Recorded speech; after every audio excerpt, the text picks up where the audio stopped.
कि उस वक्त क्या पॉलिसी बताई थी, एग्जैक्ट जो मैं बता रही हूं आप इसको समझ लीजिए कि गैस के हीटर बंद कीजिए, पीछे से वॉल बंद कर दीजिएगा, बिजली की नंगी तारों को हाथ मत लगाइएगा, बाहर जाते हुए दरवाजे को कुंडी लगा लें, बिजली की नंगी तारों को हाथ मत लगाएं, तमाम दवाएं बच्चों की पहुंच से दूर रखें, एक भूल गई थी तबीयत ज्यादा खराब हो तो डॉक्टर से रुजू करें। ये पॉलिसी थी, वो पॉलिसी जो हमें पता है, जो कि एक आम में घरदार खातून, मुझे भी पता है कि घर में कुछ सुख शांति होगी तो बच्चे भी सब चीजें सही होंगी, घर में ये होगा या बच्चों को जिस तरह वो करूंगी तो चोरी चकारी भी होगी और काम भी नहीं चलेगा। ये कौन सी पॉलिसी? वो 76 बंदे बिठाए तो हुए, बताओ ना हल। उनसे तो बात करते हुए वैसे भी जब वो होते हैं तो सच बता रही हूँ मेरी सिट्टी बिट्टी गुम होती है कि मेरे मुंह से कोई अल्फाज निकले तो मेरा नाम ना रख दें। वो खुदा के लिए बसदे एहतराम अफगान भाइयों को मुझे बोले हाथ पकड़ के बॉर्डर पे छोड़ कर आऊं मैं, कि यहाँ पर तो इदारों को तो मंदिर का घंटा समझ लिए, जो उठ रहे बजा कर जा रहे हैं। इदारे मजबूत नहीं होंगे तो हमारा मुल्क कहाँ से मजबूत होगा? कि वो जाने कब कौन किसे काफिर कह के मार दे, शहर का शहर मुसलमान हुआ फिरता है। मेरे भाई सलाहुद्दीन साहब ने अभी स्पीच में कहा कि 22 करोड़ आवाम में से 22 करोड़ आवाम महफूज नहीं है, पाकिस्तान का कोई शहर महफूज नहीं है। तो मैं इनके इल्म में लाना चाहती हूँ कि महफूज है, फैसला महफूज होता है, हमारी अदालतों के फैसले महफूज हैं, कोई और महफूज हो या ना हो। तो स्पीकर साहब, मैं जो कल सानिया हुआ है उसकी मैं बहुत ज़्यादा अफसोस है। मैं मुजम्मत लफ्ज़ इसलिए नहीं इस्तेमाल करूँगी क्योंकि ये जहाँ जिस जगह हम लोग बैठे हैं तो यहाँ पर आवाम के फैसले होते हैं और बड़े पावरफुल समझा जाता है, और यहाँ पर बैठ के भी अगर मुजम्मत जैसा लफ्ज़ इस्तेमाल करूँ तो वो मुजम्मत मेरे ऊपर बनती है। अब मुजम्मत नहीं, मेरे ख्याल में मुरम्मत की ज़रूरत है। तो स्पीकर साहब, सबसे पहले ये देखें कि अगर ये जब हम इन सब चीज़ों को देखते हैं कि एक ने जिम्मेदारी कबूल की, दूसरे ने जिम्मेदारी कबूल की, तो सबसे पहले तो आप ये देखें कि यहाँ पर सहूलतकार कौन है। कल नोटिस साहब ने बहुत अच्छी बात की कि बहुत इज्जत और एहतराम के साथ अब इन अफगान भाइयों का, मैं भाई नहीं कह रही इसलिए कि हमें समझ नहीं आ रही, हर किसी को बरादर बनाया हुआ है, या तो गुड नेबर होता है या बैड नेबर होता है, ये भाई भाई नहीं होता। तो इनको बहुत इज्जत और एहतराम के साथ इनका इनखला यहाँ से कर देना चाहिए।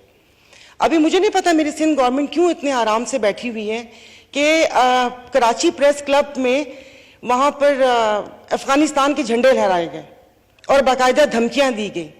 लास्ट टाइम मैं आपको अपना तजर्बा बताती हूँ कि लास्ट बड़ी ईद के पे हम लोग, मतलब जो रास्ता मैं लेकर गई हूँ कि मुझे हाईवे से ना गुजरना पड़े क्योंकि वहाँ पर अफगानियों ने दंगा मचाया हुआ था। तो ये तो हम लोगों ने खुद किया है, और अब जितनी तादाद बताते हैं अब तो उनकी तीसरी और चौथी नस्ल जहाँ पर जवान हो गई है, उतने तो वो है ही नहीं। तो मैं पहले भी कहती हूँ कि हम लोग सफ़र करते हैं तो एक अनाउंसमेंट सुनते हैं कि ऑक्सीजन की कमी की सूरत में मास्क आपके सामने गिर पड़ेगा, झटके से खींचकर नाक और मुंह पे रख लीजिए, अपना मास्क पहनने के बाद दूसरों की मदद कीजिए। हजारों दफा हम लोग सफर करते हैं, लेकिन ये इसको अगर हम अपने आप पे लागू कर लें कि पहले अपना मास्क पहने फिर दूसरों की मदद करें, मुझे नहीं पता हम लोग क्यों खुदाए खिदमतगार बन के दूसरों की मदद करने चल पड़ते हैं। अब इतना सारा कुछ कहना था, लेकिन वो क्या कहते हैं कि सब किसी की कोई जज्बाती तकरीर भी हुई, किसी ने ऐसे भी बोला तो वो सब गडमड हो गया। वो कहते हैं ना कि ये, अब मुझे नहीं पता ये जंग जो भी है इन मुल्कों के बीच में कहाँ जाके ख़त्म होगी, कि वो कहते हैं ना कि ना वफा के हैं ना जफा के होते हैं, ये सारे झगड़े अना के होते हैं। हिटलर से लेकर आप अमेरिका जो अफगानिस्तान जंग में गया आप उसको देख लें, और इवन हम लोग जो ये जंग लड़ रहे हैं ये सब अना की जंग है। तो ये कब खत्म होगी आप मुझे ये बताएं कि अभी तक 75 साल हो गए हैं, अभी तक हम कोई पॉलिसी ही नहीं मुरतब कर सके। मैंने तो बचपन से लेकर अब तक जो एक ही पॉलिसी मुझे पता है कि honesty is the best policy. फिर यहाँ पर आके पता चला कि और पॉलिसीज भी होती हैं, अगर सिर्फ उसी के ऊपर अमल कर लें तो काफ़ी हद तक ये मामलात और ये चीज़ें सब सुधर जाएं। और इदारे बहुत मोहतरम हैं।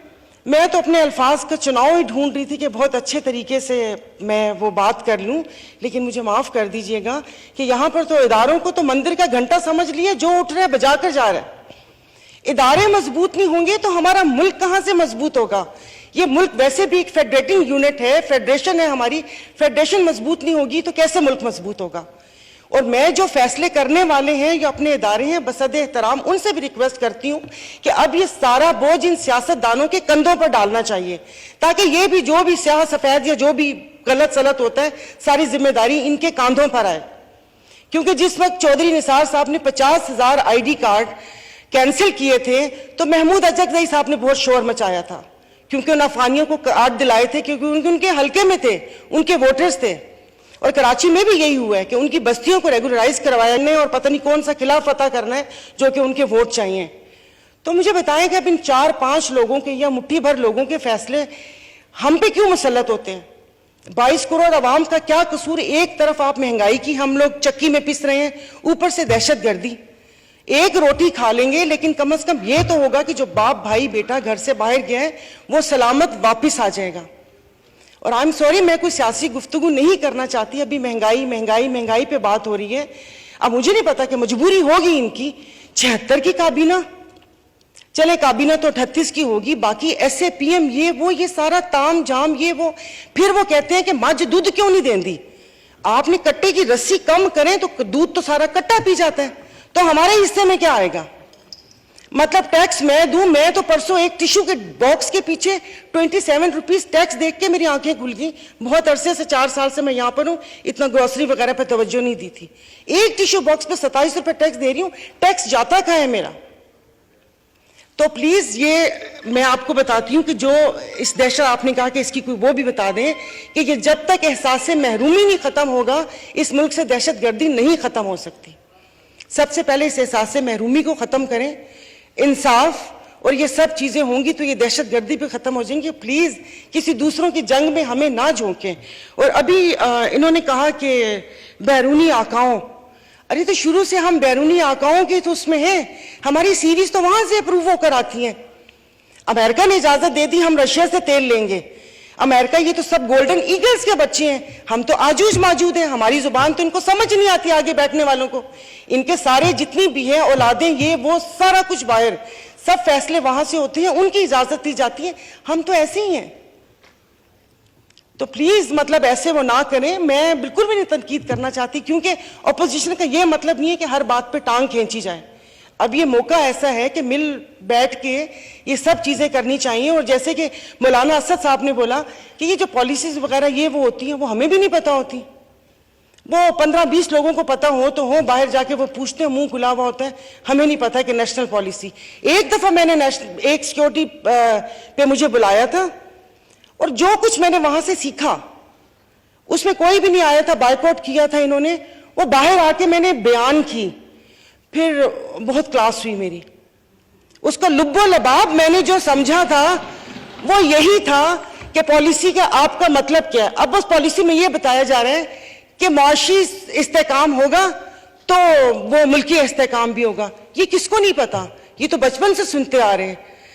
तो जब मैंने आके वो पॉलिसी को अपने अल्फाज में वाज़ेह करके बताया, तो अगर आप कहेंगे तो बता दूंगी दोबारा कि उस वक्त क्या पॉलिसी बताई थी, एग्जैक्ट जो मैं बता रही हूं आप इसको समझ लीजिए कि गैस के हीटर बंद कीजिए, पीछे से वॉल बंद कर दीजिएगा, बिजली की नंगी तारों को हाथ मत लगाइएगा, बाहर जाते हुए दरवाजे को कुंडी लगा लें, बिजली की नंगी तारों को हाथ मत लगाएं, तमाम दवाएं बच्चों की पहुंच से दूर रखें, एक भूल गई थी तबीयत ज्यादा खराब हो तो डॉक्टर से रुजू करें। ये पॉलिसी थी, वो पॉलिसी जो हमें पता है, जो कि एक आम मैं घरदार खातून, मुझे भी पता है कि घर में कुछ सुख शांति होगी तो बच्चे भी सब चीजें सही होंगी, घर में ये होगा या बच्चों को जिस तरह वो करूंगी तो चोरी चकारी भी होगी और काम भी नहीं चलेगा। ये कौन सी पॉलिसी? मतलब मुझे समझ नहीं आ रही कि मतलब यहां पर स्पीकर साहब, मतलब आप यकीन नहीं करें, अब यहां पर आते हुए शर्म आती है। मतलब आके थोड़ा सा बस इस तरह वो होके यूं करके बैठ के कि नहीं कि एहतराम है, आपका है, मेरे साथी बैठे हुए सहवान का है, क्योंकि मैं यहाँ पर आई थी कि मुझे ये पता था कि मस्जिद के बाद सबसे मुकद्दस जगह ये है।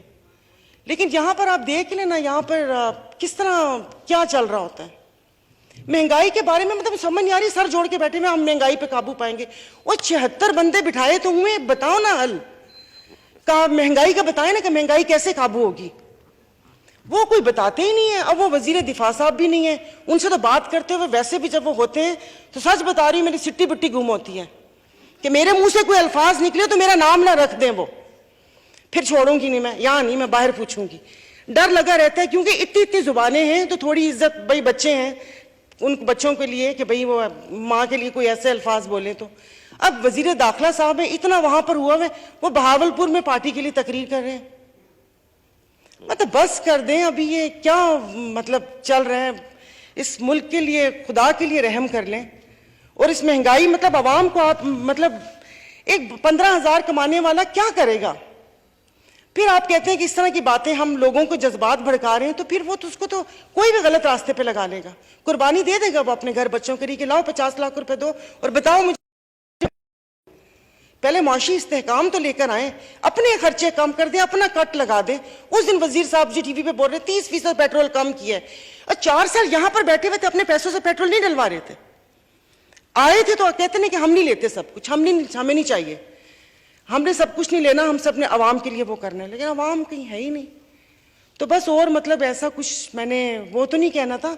बाकी आगा रफीउल्लाह साहब आप बहुत मोहतरम है, वो इतने सीनियर थे, तकलीफ का लफ्ज़ ना इस्तेमाल करते, बोल देते आपको क्या मसला है, उन्होंने तो ऐसे ही बोल दिया था। और जनरल ज़िया की बाकियात उनके साथ तो आप बैठे हैं, मैं और डैडीज बॉय भी हैं यहाँ पर। बस ठीक है स्पीकर साहब, बस मुझे यही करना था कि आप प्लीज, मजम्मत बहुत हो गई, अब मुरम्मत होनी चाहिए और ये सब चीजें हमें पता चलनी चाहिए। यही नहीं कि उसके ऊपर इल्जाम, उसके ऊपर इल्जाम, और ये सब चीजें वाज़ेह होना चाहिए। और खुदा के लिए बसद एहतराम अफगान भाइयों को मुझे बोले हाथ पकड़ के बॉर्डर पे छोड़ कर आओ। मैं बॉर्डर फेंस लग रही थी, सारा कुछ हो रहा था, वो सब कहां पर है? कोई भी आके वहां पर कराची तो डर लगता है बाहर निकलते हुए। मुझे नहीं पता कि ये सिंध गवर्नमेंट कर क्या रही है। बस शुक्रिया, आप इंशाल्लाह फिर कभी। Thank you.